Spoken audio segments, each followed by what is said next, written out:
아침에 시작을 알리는 글로벌 주식 라이브 월스트리트 모닝 브리핑 7월 17일 월요일 방송 시작하겠습니다. 여러분 안녕하세요. 여도은입니다. 자, 대언저린 오른 7월 17일이고요. 월요일입니다. 여러분 주말 뭐하고 보내셨습니까? 저 같은 경우에는 이제 주말에 처음 알았어요. 서울대공원에 그런 캠핑장이 있다라는 거. 또 우연히 기회가 돼서 가게 됐는데 이제 거기에서 입구에서부터 어떤 한 방송국, 뭐 방송국 이름 밝혀도 되겠죠. SBS 방송국 화요일 저녁에 6시에 그 방송이 된다고 하는데 제가 뭐 통편집이 됐을지 안 됐을지는 모르겠는데 인터뷰 요청이 와서 인터뷰를 했습니다. 근데 그 인터뷰가 중요한 게 아니라 이제 끝나고 나서 그분께서 이제 저에게 뭐 직업이나 이런 거를 묻는데 제가 3프로 TV를 이야기했는데 모르시더라고요. 그 VJ 두 분께서. 그래서 더 열심히 해야겠구나. 정말 대한민국 99% 100%까지 힘들더라도 많은 분들이 3프로 TV를 인지하실 수 있도록 더 열심히 해야겠구나라는 그런 생각이 좀 들었습니다. 뭐 통편집이 됐을 수도 있으니까 뭐 굳이 챙겨보지는 마시고요. 어쨌든 서울대공원 캠핑장 굉장히 좋았다라는 거, 그리고 그렇게 저렴하게 그런 좋은 시설을 이용할 수 있다라는 게 굉장히 또 메리트가 있다. 근데 예약을 하기가 굉장히 어렵더라고요. 굉장히라는 단어가 오늘 아침부터 몇 번을 쓰였는지 모르겠는데 어쨌든 저는 주말 잘 보내는데 여러분은 잘 보내셨을지 모르겠습니다. 사실 뭐 서울이나 경기 지역에는 비가 좀 덜 오긴 했지만 충청권에 비가 굉장히 많이 내려가지고 또 많은 인명사고들이 발생한 것으로 알고 있는데요. 저도 이제 어머니 고향이 그쪽이라서 주말에 이제 친척 어르신들께 전화를 좀 어머니께서 드리는 것을 들었습니다. 부디 더 많은 피해는 없도록, 그리고 피해 받으신 분들은 조속히 복구가 가능하도록 됐으면 하는 바람 가져보겠습니다. 자, 뉴욕 증시 3대 지수는 혼조세로 마감이 됐습니다. 잠시 후에 자세한 분위기 전달해 드리도록 하겠고요. 오늘 심층 인터뷰는 그레너리 투자자문의 이완수 대표도 모셨습니다. 자세한 시장 이야기 이분을 통해서 들어보겠고요. 월가의 소식은 미국 주식에 미치다 이항영 전문위원과 함께 하도록 하겠습니다. 자, 뉴욕 증시는 기업들의 실적 발표 이제 본격적으로 시작이 됐습니다. 그 가운데 다우지수 많이 소폭 올랐는데요. 다우지수 같은 경우에는 유나이티드 헬스그룹의 큰 주가의 상승, 그리고 일부 금융주들의 주가의 상승세가 나타나면서 유일한 강세 움직임이 나타났습니다. 0.3% 오르면서 34,509선에서 마감이 됐고요. S&P 500 지수와 나스닥 지수 같은 경우에는 장중 내내 거의 상승 흐름을 이어가다가 오후장 들어서면서 약세권으로 조금 돌아선 부분이 아쉬웠습니다. 하락폭은 그렇게 크지 않았어요. 둘 다 약보합권 수준이었는데 S&P 500은 0.1%대, 나스닥 지수도 0.18% 소폭 하락을 했습니다. 기술주들은 전반적으로 좀 빅테크 종목도 반등했는데 반도체 주들이 약간 쉬어간 부분이 좀 영향을 미쳤습니다. 다우지수 같은 경우에는 지난주 기준으로 2%대 상승을 했고요. 나스닥 지수는 3% 넘게, 또 S&P 500 지수도 2% 넘는 지난 주간 단위 상승률을 기록을 했습니다. 인플레이션 압력이 둔화하고 있다라는 소식이 전체적으로 시장을 좀 견인했던 모습이었고, 그러나 일부 이제 금요일 시장에서는 숨고르기 양상도 나타났다라는 것을 확인할 수가 있었습니다. 이 가운데 월러 그 연준 이사가 또다시 기준금리를 2번 올라야 합니다. 2번 더 인상을 예상합니다라는 매파적인 발언을 쏟아냈습니다. 지난주에 2번이 아니라 1번이야 라고 분위기가 싹 전환이 되는 그런 시장 분위기에 찬물을 끼얹는 이야기였죠. 한 연설에서의 발언을 보면 인플레이션을 우리의 목표치, 그러니까 PC 기준으로 2%대겠죠. 목표치로 되돌리기 위해 올해 남은 4번의 회의 동안 2번 더 0.25%포인트씩 금리가 오를 것으로 예상한다 라는 발언을 했습니다. 또 그는 6월에 CPI가 둔화한 것은 환영할 만한 소식이다 라면서도 하나의 지표가 이렇게 또 하나 나온 게 추세가 되지는 않는다라고 강조를 했고요. 이후에 인상 중에 한 번은 이달에 나올 것으로 예상하지 않을 이유가 없지만 두 번째 인상은 지표에 달려있다. 그러니까 뭐 7월 9월 연속적인 인상은 하지 않을 수 있겠지만 지표가 그러니까 물가가 연준이 목표하는 그 2%에 도달하지 않을 때는 추가적으로 인상을 충분히 할 수 있다라는 그런 이야기를 했습니다. 그러면서 이제 페드워치 툴에 따르면 20%대 머물렀었던 연준이 한 번 더 금리 인상할 것이다. 11월에 인상할 것이다 라는 그 가능성은 장중에 30% 수준으로 더 올라서기도 했습니다. 네, 무엇보다 중요한 건 이제 본격적인 실적 시즌에 돌입한 가운데 기업들의 실적 발표가 어떻게 나타났느냐겠죠. JP모건, 시티뱅크, 웰스파고 등 금융주를 중심으로 실적 발표가 시작이 됐습니다. 모두 전반적으로 예상치를 좀 상회하는 실적을 발표했는데요. 일단 JP모건 같은 경우에는 높은 금리 그리고 이자 수입 증가로 인해서 예상치를 웃도는 실적을 발표했고요. 시티그룹 같은 경우에도 지난해 같은 기간보다 실적은 줄긴 했지만 시장의 예상치를 상회하는 실적을 발표했습니다. 웰스파고도 예상보다 좀 더 개선된 실적을 내놨고요. 그러나 주가는 약간 또 혼조를 보였습니다. JP모건은 0.6% 소폭 올랐지만 웰스파고는 0.3% 그리고 시티그룹 같은 경우에는 4% 이상 하락하는 모습 보였습니다. 맵을 좀 보도록 할까요? 맵은 어제 약간 혼조세를 보이는 모습이었는데요. 전체적으로 보면은 빨간불이 조금 더 많았던 그런 시장이었죠. 금융주 아래쪽을 보면은 JP모건은 0.6% 상승, 그러나 뱅크 오브 아메리카 1.89%, 시티그룹은 4%대 하락, 웰스파고도 0.3% 하락했고요. 그리고 블랙락 같은 경우에도 실적 발표했었죠. 1.5% 하락, 그리고 조금 작은 은행주, 중소형주 은행주들도 좀 빨간불이 훨씬 더 많이 들어오는 모습이 보였습니다. 이 가운데 조금 더 빨간 종목들 보자면 에너지주였습니다. 최근에 에너지주들의 주가 움직임이 좋지 않죠. 국제유가 같은 경우에는 계속된 오름세를 살짝 멈추고 주말 사이에는 소폭 하락으로 돌아선 가운데 주가는 조금 더 많이 하락했습니다. 이번 분기의 실적에 대해서 좀 부정적인, 그동안에 좀 워낙에 좋았던 터라 좀 슬로우해지는 실적이 예상되는 가운데 엑스모빌의 주가는 3.4% 하락, 쉐보론은 2.5% 하락, 코노코필립스도 3% 넘는 하락세를 보이는 등 전체 에너지 종목들은 모두 큰 폭의 하락세를 보이는 모습이었습니다. 자, 반면에 위로 올라가 보면 헬스케어 섹터에 진한 초록불들 많이 보이시죠? 유나이티드 헬스그룹이 예상을 웃도는 순이익과 영업이익을 발표하면서 주가는 7% 넘게 올랐습니다. 주가 오랜만에 이렇게 시원한 상승 보이는 것 같고요.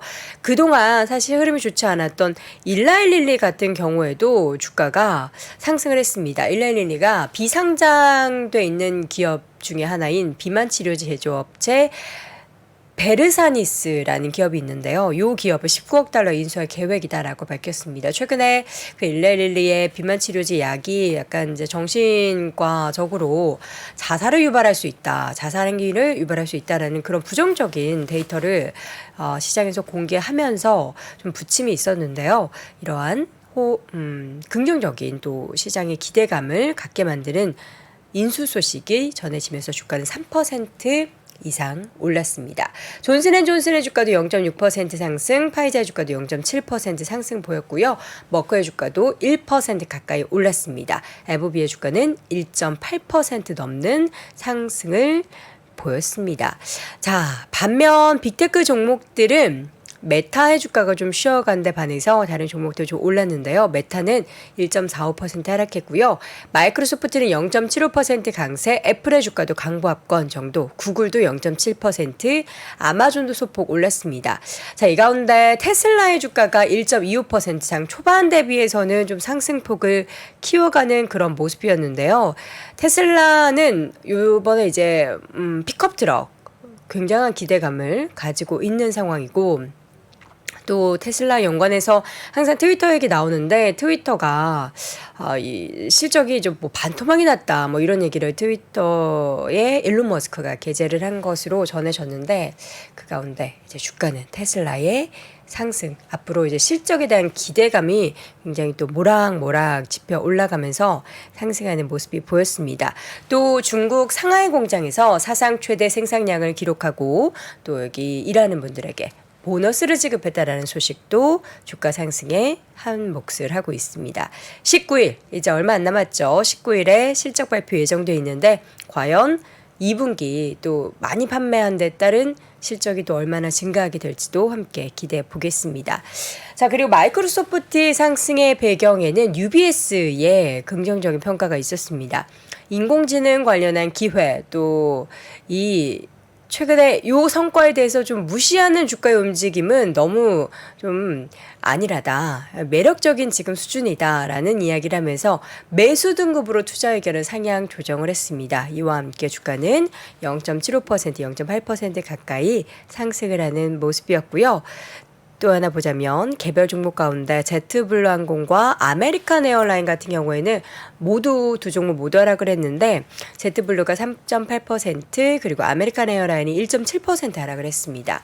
지난 5월 2년 이상의 파트너십을 종료한다라는 법원의 판결에 따라서 목요일 이후 더 이상 이제 서로의 항공편의 좌석을 판매하지 않게 됐죠. 이와 함께 주가는 하락세로 돌아섰습니다. 자, 통신주들도 어제 흐름이 좋지 않아 주말 사이 흐름 좋지 않았죠. 지금 버라이전, 뭐 AT&T, T모바일 같은 경우에 모두 하락을 했는데 AT&T 같은 경우에는 JP모건에서 경쟁 우려를 이유로 비중 확대에서 중립으로 투자 의견을 하향 조정을 했습니다. AT&T의 케이블 노출이 주가 상승을 좀 제한할 수 있다. 이런 얘기들을 함께 쏟아내면서 주가의 움직임이 그다지 좋지 않았다라는 거. 그리고 이제 필수 소비재 쪽에서는 좀 주가 혼조 보였습니다. 지난 주말 실적 발표했었던 펩시코의 주가는 소폭 상승 흐름을 더 이어갔고요. 코카콜라의 주가도 0.9% 상승을 하는 모습을 보였습니다.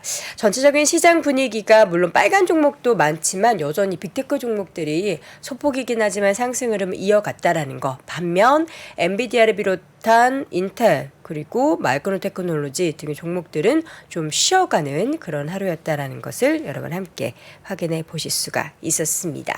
자, 그렇다면 지금 시점에서 우리는 무엇을 봐야 할까요? 또 실적을 봐야 할지 아니면 매크로 관련해서 다른 시그널들을 봐야 할지 잠시 이어지는 심층 인터뷰 그레너리 투자자문의 이완수 대표와 함께 확인해 보시죠. 네. 최고. 심층 인터뷰 하겠습니다. 그레너리 투자자문의 이완수 대표 모셨는데요. 저희가 이제 광고 들어오자마자 우리 대표님의 고향에는 비가 엄청 많이 내렸다고요. 네. 바로 전해드리도록 하겠습니다. 대표님 어서 오세요. 네, 안녕하십니까. 고향이 어디시라고요? 제가 충남 청양군 정산면. 이번에 전국에서 가장 많이 강우량을 기록한 곳이죠. 그러면 어떻게 고향에 계신 뭐 어르신들? 부모님은 이제 거기 이제 묘소가 있고 이제 부모님이 물려주신 요 이제 부동산들은 이제 동생이 다 관리를 하고 있는데 네네네. 동생이 뭐 거의 패닉 상태가 됐어요. 집 옆에가 뭐 무너져서 토사가 내려오고 마을 입구에 들어가진 못한대요. 그래서 동생이 그 오빠 오지 말고 한 거의 뭐 비 다 그치면은 그때 오라고 지금 뭐 난리라고. 그리고 충청도 지역에 네. 보면 내륙 지역에 보면 몇 년 사이 비가 좀 집중호우가 많이 좀 내리는 글쎄, 것 같아요. 저 기억으로는 뭐 제가 여태까지 그 동네를 본 경험에 하면 이렇게 비 온 적이 처음이에요. 엄청 저희 올렸어요. 이제 네. 어머니 고향도 그쪽 충청도시라서 네. 친척 어르신들이 거기 살고 계신데 가끔 그 옆에 개천이 범람을 해가지고 그 옆에 있는 집으로 물이 그쵸. 다 이렇게 새는 경우가 많은데 좀 그렇게 되면은 좀 이렇게 조치를 미리 취해줬으면 좋겠는데 그게 그쵸. 또 쉽지가 않은 네. 상황인지. 네, 참 안타깝죠 지금. 정상의 피해가 없기를 네, 맞습니다. 바라보도록 하겠습니다. 자, 우리 이제 글로벌 자산 배분 전략을 좀 추구하시는 그레너리 투자자문 이완수 대표님 모시고 이야기 나눠보겠는데요. 먼저 지난주에 발표됐었던 CPI, PPI를 보면은 CPI가 둔화되는 것도 반갑고 PPI도 둔화된 것이 아무래도 생산자 물가 지수의 둔화가 인플레이션을 조금 누그러뜨릴 수 있다라는 것에 방점을 둔다면 좀 반가운 일이었습니다. 어쨌든 이렇게 되면서 기준금리가 오히려 또 뭐 연내 인하하는 거 아니야? 연말에 인하하는 거 아니야? 이런 기대감까지 더 확장되고 있는 것 같은데 박사님의 생각은 어떻습니까? 사실 저는 방향성은 저희도 같게 봅니다. 왜냐하면은 이제 인플레이션 둔화되고 그러면은 뭐 기준금리를 어느 정도 올린 다음에 그다음에 동결하고 다음에 이제 다시 이제 뭐 긴축 완화로 간다든가 뭐 이런 일이 발생할 수 있는데 보는 시점은 좀 틀린 것 같아요. 지금 대부분 시장에서 보는 것은 한 7월이 이제 기점으로 끝나지 않겠느냐, 중단되지 않겠느냐 이렇게 보고 있지만은 저희 같은 경우에는 아마 연준의 의사 판단을 감안한다면은 최소한 금리 인상뿐만 아니라 전반적인 통화 긴축 기준은 연말까지는 최소한 지속된다. 이제 그렇게 지금 저희가 보고 있고요. 그 정도까지는 저희가 좀 보고 나야 그 다음에 시장에서 매크로 환경이 조금 통화 정책이나 이런 부분들이 좀 바뀌지 않겠느냐 이렇게 좀 저희가 좀 판단을 좀 하고 있습니다. 네. 자, 그렇다면 지금 사실 연준이 잡은 물가 수준이 PC 기준으로 2%대잖아요. 네, 사실 모르겠어요. 이거 가까이 왔다고 해야 되는지 아니면 아직 멀었다고 해야 되는지 판단에 따라서 좀 다를 것 같은데 이번에 7월에 FOMC에서 금리를 인상하게 되면 미국은 최고 금리가 5.5%까지 올라가거든요. 그렇죠. 네. 근데 연준 입장에서도 물론 이제 뭐 월러 의장이 주말 사이에 두 번 더 올라야 한다 뭐 이렇게 얘기는 하긴 했지만 부담스러울 것 같기는 해요. 네. 지금 높은 수준이. 네, 맞습니다. 누가 봐도 부담스럽죠. 네. 그리고 사실은 이제 중요한 것은 사실 연준 요분들이 이제 저희가 우스갯소리로 얘기하지만 공무원들이세요. 그래서 저희가 생각하듯이 뭐 금융시장의 뭐 이익을 위해서 움직이시는 분들이 아니라 네. 전반적으로 경제 전반적인 매크로 상황을 보고 움직이시는데 지금 뭐 가장 첫 번째로 봐야 될 게 뭐냐면은 우리가 CPI가 3.0%다 이 정도면 충분한 거 아니야 이렇게 얘기를 하시는데 네. 제가 뭐 그림 하나 뭐 1번 그림 한번 첫 번째 그림을 한번 볼게요. 네. 여기 보시면 저희가 검은색이 이제 CPI고 빨간색이 이제 코어 CPI 우리가 이게 이제 근원 CPI거든요. 근데 이게 잘 보시면은 근원 CPI하고 CPI하고 이게 역전이 돼 있어요. 그렇죠. 첫 번째가 사실 연준 통화론자들이죠. 론자분들이 봤을 경우에는 네. 이건 되게 위험한 상황이에요. 뭐냐면은 코어 CPI라는 것은 다른 게 아니라 에너지하고 식료품을 뺀 나머지 CPI거든요. 식료품하고 에너지라는 것은 가장 변동성도 크고 가장 핵심적인 CPI 핵심 품목이에요. 그리고 외생적 변수예요. 내생적인 게 아닙니다. 그러니까 쉽게 얘기해서 글로벌 가격에 의해서 주어지는 거지 네. 자체적으로 컨트롤되는 이런 부분들이 아니거든요. 근데 그거보다 근원 CPI가 더 높다는 것은 실질적으로 해서 시장이 비정상적이라고 보시면 돼요. 그렇기 때문에 지금 연준에서 보는 것은 그러면은 중요한 것은 에너지 가격하고 식료품 가격은 이미 이제 우크라이나 전쟁이 어느 정도 지나가면서 좀 안정화돼 있는데 나머지가 문제다라고 봤을 경우에는 네. 지금 더 금리 인상의 속도를 더 빨리 좀 가파르게 해서 이 그런 CPI 빨간색 부분을 사실 이 검은색 밑으로 오게 한다던가 아니면 거의 비슷한 수준을 맞춰야 되거든요. 그러니까 예를 들면 지금 유럽 같은 경우가 5월 달에 한 5.4% 나왔어요. 그런 CPI가.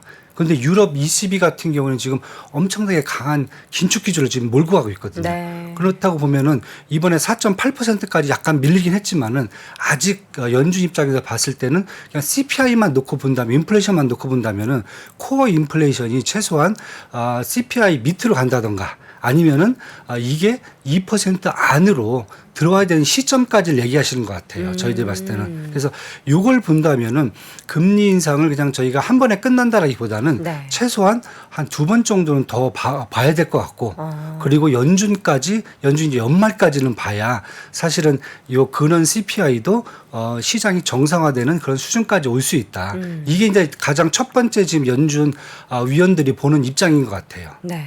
그래서 원래 의장도 굉장히 이제 시장이 싫어하기는 맞습니다. 하는 그런 발언이긴 하지만 네. 두 번의 인상에 대해서 당위성을 좀 주장을 하는 거 아닌가라는 생각이 듭니다. 박사님께서도 지금 연준이 두 번 더 금리 인상을 하는 것에 대해서는 지금 흐르는 그런 지표들을 흐름을 봐도 확인할 수 있다라는 건데 사실 지금 정도의 물가의 안정세라면 연말쯤 되면은 한 우리가 생각하는 그러니까 연준이 원하는 2%대 도달하지 않을까로 정말 희망적인 시나리오도 만들 수 네, 맞습니다. 있지 않을까 싶은데 그렇게 따지면 네. 굳이 긴축을 해야 하나 이런 생각도 그쵸. 할 수도 네. 있어요. 네, 사실 이게 시장의 입장입니다. 그런데 연준 입장에서는 제가 이제 말씀을 드렸잖아요. 이제 다 공무원들이시더라고. 그러다 보면은 사실은 연준이 가장 먼저 보는 게 인플레이션을 볼 때 인플레이션이 2%냐 3%냐 이 문제가 아니라요. 사실 통화량입니다. 네. 왜냐하면은 연준의 이제 그 첫 번째 목적이라는 게 저희가 이제 간과를 많이 하거든요. 그러니까 이제 이 금융기관이라는 그게 아니라 금융의 이제 중앙은행이 다 목적이 있거든요. 가장 큰 목적은 첫 번째는 의회의 승인을 받아서 달러를 발행하고 그다음에 그 달러의 양을 적절히 조절해서 통화 가치를 안정화시킨다는 거거든요. 이게 첫 번째거든요. 그리고 두 번째는 인플레이션을 잘 관리해서 네. 개인 소비를 뭐 확대하고 그다음에 경제 성장에 이바지할 수 있게 한다. 정책을 쓴다 이런 얘기인데 첫 번째 잘 보시면 통화량을 적절하게 유지해서 통화 가치를 안정시킨다는 것은 그게 인플레이션이에요. 그러니까 연준 위원들 입장에서 봤을 때는 사실은 가장 중요한 게 통화량이라고 보시면 될 것 같아요. 공급량이거든요. 근데 제가 지금 두 번째 지금 그림을 한번 보시면은 되게 재밌는 그림이 하나가 나와요. 왼쪽에는 제가 모니터리 베이스, 그러니까 보는 통화라는 것을 제가 지금 하나 놨고요. 오른쪽에는 금리를 제가 역순으로 놨어요. 이제 같이 움직이거든요. 그러니까 왜 통화량을 제가 먼저 놨냐면 이것은 연준이 시장에 공급하는 1차적인 통화 공급량입니다. 네. 그러니까 왜냐하면 통화의 수요라는 것은 항상 일정해요. 그리고 천천히 상승하는데 공급량은 연준이 이제 어느 정도 자기들이 자율적으로 이렇게 움직일 수가 있거든요. 컨트롤할 수 있는데 지금 수준이 어느 정도냐면은 2020년 2월 달에 코로나가 터지기 전에 한 3.5조 달러 정도의 보는 통화가 있었어요. 그런데 이게 2년 동안 2차의 양적 완화에 걸쳐 갖고 6.5조 달러까지 올라가요. 그러니까 3조 달러가 지금 통화량이 늘렸는데 네. 이 정도면은 연준 역사상 100년 동안에 3.5조 달러까지 움직였는데 그걸 1년 반 만에 사실 다 올려버린 거거든요. 그러니까 엄청난 통화량이 지금 풀린 거예요. 이때까지는 뭐 저희들이 잘 아시다시피 금리가 0.25%까지 이제 떨어진 상황이었고 양적 완화도 지금 한 상황이었는데 지금 보시면은 정확하게 2021년 12월 달부터 통화량을 줄이기 시작해요. 그래서 지금 현재까지 줄인 게 한 1조 달러 정도를 줄였습니다. 네. 그런데 제가 봐도 그렇고 연준의 입장에서도 지금 봤을 때는 이 정도만 줄이는 게 맞는 건지 아니면은 수요량의 균형점을 도달할 수 있을 때까지 조금 더 줄이는 게 맞는 건지 제가 봤을 때는 제가 T라고 써있는 그 타겟을 한 5.05조 달러까지 저는 보고 있어요. 네네. 이 정도까지는 줄여야 사실은 어느 정도 시장의 공급량과 그다음에 수요량이 균형점을 찾아가는 점이 되지 않겠느냐. 그런데 잘 보시면 올해 들어와서는 통화량이 줄어들질 않았어요. 네. 이유가 뭐냐면 이제 양적 긴축 정도는 이제 빼버렸고요, 벌써. 그 다음에 4월달, 5월달에 지역은행 사건이 터지잖아요. 그쵸. 그러다 보니까 공급량을 또 늘릴 수밖에 없어요, 이때는. 그러다 보니까 연준이 원하는 적정한 선의 통화 공급량까지 지금 미치지 못하고 있다는 거죠. 네. 그럼 여기까지 맞춰놔야 연준 입장에서는 안정적인 경제 성장이라든지 물가 안정이라든지 이런 것들이 가능한데 그 수준이 아직까지 들었다.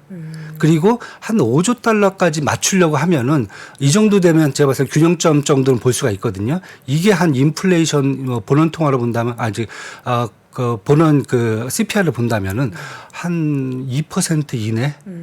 그 다음에 이 정도 하려면은 지금 금리를 2번 정도는 더 올려줘야 그래야 이게 적정한 통화량에 맞춰줄 수 있다. 이렇게 보여진다. 그래서 제가 아마 연말까지 요거 타겟을 좀 맞추기 위해서 아마 연준이 계속 통화량을 보고 계속 지금 이것을 이제 파인 튜닝을 하지 않겠느냐. 이렇게 지금 보여지고 있습니다. 그러니까 연준이 보고 있는 게 물가지표뿐만 아니라 정말 다양한 부분들을 그럼요. 네. 봅니다. 뭐 노동도 보고 물가지표도 보고 하는데 이 통화량의 흐름에 있어서도 굉장한 또 영향을 미치기 때문에 통화량이 얼마나 좀 줄어드는지 아니면은 뭐 그러지 못하는지를 본다라는 건데 지금 연준의 입장은 보는 통화를 줄여서 인플레이션을 좀 안정화시키려고 하는 그런 상황 속에서 이게 보면은 그냥 놔두면 시장의 통화량이 저절로 좀 이렇게 감소하거나 이러지는 못하는 상황인 거죠. 그렇죠. 네, 맞습니다. 이제 가장 중요한 게 뭐냐면은 이 속도가 사실 좀 많이 의아해하세요. 계속 금리를 올렸는데 왜 올해부터는 또 이게 움직이질 않느냐. 당연히 떨어져야 되는 게 맞는데 그런데 사실은 이제 중요한 게 이겁니다. 양적 이제 완화를 통해서 사실 3조 달러를 늘렸거든요. 네. 그러니까 우리가 시장에서 볼 때 정책이 이제 두 개로 나눠져요. 뭐 금리 인상이라든지 아니면 무슨 뭐 공개시장 조작 정책이라든지 지급 준비율 같은 이런 것들 이제 전통적인 방식이에요. 이런 것들 이제 파인 튜닝이라고 그래갖고 조금씩 조정을 하는 방법이거든요. 그러니까 쉽게 해서 저수지가 있다 그러면 저수지에다 물을 넣을 때 그냥 물꼬를 터주는 이런 방법이에요. 그리고 반대로 양적 완화 같은 그 양적 그런 정책 같은 경우에는 비정통적인 방식이에요. 이것들 뭐냐면은 뭐 우리가 잘 아는 이제 뭐 갑자기 레포의 공급량을 확 늘린다던가 아니면 뭐 은행에다가 시중은행에다가 계정에다 돈을 뭐 더 넣어준다던가 막 이런 양적 이제 완화 같은 경우에는 쉽게 해서 이제 뭐 저수지에다가 물을 그냥 살수차가 가서 뭐 몇백 대 가서 확 들이붓는 방식이에요. 네. 그러니까 틀린 거죠. 그래서 네. 지금 보시면은 코로나 때 이 두 개 방법을 다 쓴 겁니다. 그러니까 쉽게 지금 3조 달러를 늘렸는데 작년이죠. 2021년 이제 거의 2022년 1월 달부터는 시작은 사실 양적 긴축을 먼저 합니다. 그렇죠. 예, 레포 시장에서 좀 돈을 줄인다던가 아니면 이제 계정에 돈을 좀 빼간다던가 이러면서 금리도 인하하면서 그러다 보니까 이 줄어든 속도가 되게 빨랐는데 공급량이 근데 올해부터는 사실 양적 긴축은 이제 거의 없고 지금 파인 튜닝만 하고 있어요. 그러다 보니까 속도가 느립니다. 그러니까 쉽게 해서 저수지에 물을 빼야 되는데 네. 물 나가는 고랑만 이렇게 정리해주는 이런 방법밖에 안 되는 거예요. 뭐 양적 긴축을 한다 그러면은 양수기 갖다가 물을 다 퍼버려야죠. 네, 네. 근데 이게 왜 중요하냐면은 다른 분들이 이제 그러세요. 그거 뭐 통화량이야 그럴 수도 있지. 뭐 나중에 놔두면 그냥 수요가 올라오니까 균형이 맞아지지 않겠어. 그렇게 얘기하시는데 중요한 것은 1차적인 것은 통화량이 균형이 맞아야 경제 성장이 안정적으로 나온다는 거죠. 첫 번째가요. 네. 두 번째는 뭐냐면은 나중에 향후에 만약에 연준이 또 이제 양적 완화를 취해야 될 일이 발생을 해요. 금융위기가 터진다든가 아니면 경기가 침체를 간다든가. 그런데 그때 이미 통화 공급량이 오버 서플라이가 돼 있으면은 문제가 뭐냐면은 통화 정책의 효과가 안 나타나요. 그게 어떤 케이스냐면 일본이죠. 일본이 결국 돈은 많이 풀어놨는데 또 거기다 양적 완화를 해버리면은 결국은 통화 정책의 효과가 없어져요. 네. 그러니까 쉽게 해서 미리 비가 올 것 같으면은 저수지에 물을 어느 정도 일정 수준까지 빼버립니다. 그겁니다. 앞으로 시장이 균형 상태에 있어줘야 그 다음에 경기 침체라든지 위기가 왔을 때 통화 정책을 실현할 수 있는 근거가 되는 거죠. 그래서 그것 때문에 사실 연준이 제가 뭐 공무원이라고 말씀을 드렸잖아요. 금융시장에 사실 이제 사정을 봐주진 않아요.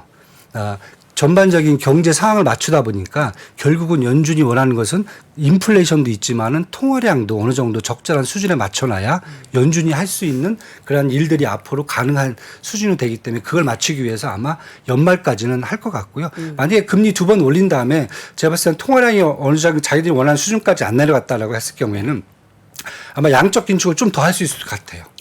그래서 결국은 저희가 봐야 될 것은 이제 이 본원 통화 같은 결국 통화량을 연준이 적절한 수준까지 끌어내렸는지 끌어내리면서 인플레이션이 그만큼 안정화되는지 그 두 가지를 좀 같이 보셔야 그래야 아마 연준을 저희가 이해하고 그다음에 향후 매크로 상황을 좀 확인할 수 있지 않을까라는 그런 생각을 좀 하고 있습니다. 네. 통화량은 사실 저희가 이렇게 많이 다뤄본 적 없는 부분이라서 우리 또 대표님께서 확인을 해주시는 이 상황을 지켜보는 게 또 다른 또 지표 중에 하나가 될 거라는 생각이 들어서 굉장히 또 유익한 것 같은데 결국에는 지금 상황에서 놓고 보면은 연말까지 두 번 금리 인상에 대해서는 우리는 가능성을 충분히 열어두고 좀 전략을 마련해야 될 것 같습니다. 미국 주식시장은 그럼 이런 상황 속에서 전망을 해본다면 사실 녹록지는 않을 것 같은데요. 맞습니다. 일단 통화량 자체가 일단은 타이트해지는 상황이죠. 네. 하반기에 진행될 수 있다. 왜냐하면 전반기 때는 말씀드렸듯이 지역은행 사건 요리 뭐 이런 것들 때문에 통화량을 줄이다가 사실 스톱한 상태거든요. 네. 그러면은 하반기 때는 이걸 맞추기가 좀 더 가속화될 수 있다라고 생각을 할 수가 있겠고요. 그런데 주식시장 같은 경우 뭐 통화량이 뭐 아주 긴축으로 가지 않으면은 어느 정도 적정한 수준만 유지가 되면은 제가 봤을 때는 뭐 그렇게 시장이 망가지고 이런 컨셉은 아니거든요. 그래서 한번 제가 다음 그림 하나 볼게요. 네. 제가 본원 통화하고 S&P 지수를 이제 같이 그려놓은 요 차트예요. 네. 거의 똑같이 움직이죠. 왜냐하면 이제 보는 통화라는 게 네. 아까 말씀드렸지만은 이제 중앙은행이죠. 중앙은행이 현금 발행한 자기들이 발행한 현금 플러스 시중은행에다가 대여해준 자금을 합친 게 보는 통화예요. 네. 쉽게 해서 우리가 기관 유동성을 볼 때는 사실 이걸 봅니다. 그래서 보는 통화인데 유동성에 따라서 사실은 이제 지수가 움직이는 것을 이제 저희가 볼 수가 있겠고요. 지금 같은 경우에는 5월달, 6월달에 사실은 보는 통화 양이 약간 늘어났어요. 네. 그러면서 지수 시장에서 S&P 지수가 조금 더 상승으로 올라갈 수 있는 좀 그런 매크로 환경을 좀 마련해줬다 보시면 될 것 같고요. 하반기 때는 녹록치 않다라고 보면은 저희들이 이제 박스권을 좀 볼 수 있을 것 같아요. 유동성을 본다면은. 그런데 그렇다고 이제 어떤 분은 그럼 시장이 그럼 지수가 확 급락을 한다던가 망가지는 게 아니냐. 이제 그렇지는 않다고 보고요. 왜냐하면은 제가 줄였을 때 한 타겟이 한 5조 달러라고 제가 말씀을 드렸잖아요. 5조 달러만 해도 사실 유동성이 되게 충분해요. 이 정도만 현재까지 뭐 연준이 그동안 유동성을 축소를 했는데 시장에서 돈이 없다는 얘기는 제가 들어보지는 못했어요. 돈은 아직까지 많아요. 네. 유동성은 있어요. 그래서 그런데 문제는 일단은 더 이상 늘어나지는 않고 조금 더 균형점을 찾기 위해서 내려간다, 더 감소한다라고 보면은 박스권이 조금 더 유리하지 않겠느냐. 그리고 물론 이제 제한적이죠. 유동성이 제한적인 측면에서 본다면은 결국은 펀드멘탈에 따라서 이번에 2분기 실적 발표되는 것에 따라서 업종별 그다음에 종목별 되게 차별화는 되게 강하게 지속될 수 있다. 이렇게 보여집니다. 그래서 뭐 산업 쪽으로 이제 많이 말씀을 하세요. 그러면은 그 뭐 차별화되고 업종별로 종목별로 차별화되는 거 도대체 어디냐? 네. 어디냐? 계속 그 말씀을 하시는데 네. 저희는 이제 지난번에도 한번 또 말씀을 드렸지만은 이제 크게 세 가지를 딱 변수를 보고 있어요. 첫 번째는 이제 미국의 산업구조 개편하는 거. 네. 제가 이제 인플레이션 감축법하고 이제 반도체 지원법에 따라서 미국의 반도체 산업하고 뭐 전반적인 에너지 산업, 전기차 산업들이 이제 뭔가 이제 구조 변화를 겪고 있다라는 이 부분 한번 보셔야 될 것 같고요. 그다음에 유럽은 지금 저도 이제 뭐 그쪽 담당자하고 이제 전문가들하고 좀 많이 통화를 하는데 온통 에너지 친환경 에너지 얘기예요. 왜냐하면 기후가 유럽 쪽은 좀 그쵸. 심각하니까. 작년에 엄청 커다란 그 기후 변화에 네. 충격을 받았잖아요. 네. 그리고 지금 올해도 지금 반대예요. 저희는 지금 비가 이렇게 오는데 거기는 홍수에다가 어느 쪽에서는 또 가뭄에다가 그러니까 기후 변화가 나오게 되면 친환경 에너지 쪽이라든지 이런 쪽에 관심을 가질 수밖에 없어요. 그래서 그쪽을 보셔야 될 것 같고 그다음에 이머징 마켓하고 본다면 지금 미국하고 이제 중국의 어떤 디리스킹에 관련돼서 여기서 나올 수 있는 수요 업종들 그다음에 뭐 디리스킹이 뭐 미국 혼자만 하는 게 아니라 지금 보시면 이제 G7 정상회담 5월달에 나왔던 정상회담에서 주요국하고 합의가 된 내용이거든요. 그래서 뭐 프랑스라든지 전반적인 주요국들이 중국에 뭐 가서 지금 어느 정도 리스크를 다시 재조정하는 그러한 측면에서 본다면은 아마 뭐 관련된 뭐 반도체라든지 뭐 에너지 산업이라든지 이런 쪽에 있어서 아마 또 기회가 있질 않겠느냐. 네. 이제 그런 종목들은 또 이제 다른 프로에서 조금 더 많이 봐주실 것 같고요. 그래서 아마 미국 주시장은 현재 이런 상태라고 보면은 7월 달에 기준금리 올리는 것은 뭐 저희들은 당연하다고 보고 있고요. 네네. 그다음에 연말까지 이렇게 가지만은 유동성이 그렇다고 해서 아주 완전히 말라갖고 저수지가 다 말라갖고 뭐 다 죽는 그런 상황은 아니고 적절한 수준을 찾아가는 과정이기 때문에 네. 아마 시장은 그 상황에서 아마 펀드멘탈이 좀 좋은 그런 산업 업종 쪽으로 조금 더 차별화되지 않겠느냐. 그래서 그런 쪽을 좀 더 많이 보시는 게 더 좋다라고 저희는 좀 보고 있습니다. 앞서서 박사님께서 그 대표님께 박스권 말씀을 해주셨잖아요. 네네. 지금 S&P 500 지수가 4,500 초반이거든요. 네, 그럼 맞습니다. 말씀해주셨던 지수단은 우리가 하단과 상단은 어느 정도로 보면 되는 겁니까? 일단 기존 박스권이 저는 한 3,800에서 한 4,200 정도를 봤었거든요. 네. 그 정도. 이번에 사실 박스권을 이탈을 했어요. 그쵸. 예, 이탈해서 이제 상향으로 이탈했기 때문에 저 상향 재조정된 걸로 저는 보고 있고요. 한 4,300에서 한 4,600 정도까지 요 정도 박스권에서 당분간 움직이지 않겠느냐. 예, 요 정도까지 연말까지 저는 보고 있고요. 네. 연말 지나고 나서 이제 통화 정책이 어떻게 움직이냐에 따라서 시장의 유동성 문제라든지 펀드멘탈 문제가 또 이제 바뀔 수가 있으니까 네. 그때 이제 박스권이라든지 아니면 상향 이탈하는 걸 다시 한번 그때 보셔도 될 것 같습니다. 네. 지금. 자, 그러면 미국 국채 쪽은 어떨까요? 사실 미국 국채 투자하시는 분들이 작년 그리고 올 초에도 꽤 많이 늘었는데 네. 지금 이제 손실을 보고 계신 분들도 맞습니다. 많거든요. 네, 네, 뭐 증권사 담당 PB분은 뭐 네. 하소연을 해요. 열심히 했는데 결과가 이렇다. 그렇죠. 네, 근데 지금 보셨지만은 뭐 제가 말씀드렸던 긴축이 이렇게 쉽게 끝날 것 같지는 않아요. 그렇다고 보면은 저는 일단 기본적으로 국채 수익률도 결국은 박스권에서 움직인다. 움직이는데 그냥 뭐 박스권 움직인다고 해서 샀다 팔았다를 반복하는 그런 부분은 아닌 것 같고요. 제가 이제 요 차트 하나 좀 보여드리겠습니다. 요거 미국 이제 국채 수익률 기간 구조예요. 지금 6년물부터 6개월물부터 쭉 한번 30년물까지 지금 발행되는 거 쭉 한번 보시면은 역전 현상이 되게 심화되어 있는 걸 볼 수가 있어요. 그러니까 뭐 6개월물이라든지 1년, 2년물 같은 경우는 사실 FOMC의 통화 정책에 사실은 이제 민감한 그런 금리고요. 네. 10년물 이상은 사실 인플레이션에 사실 반응하는 금리거든요. 네.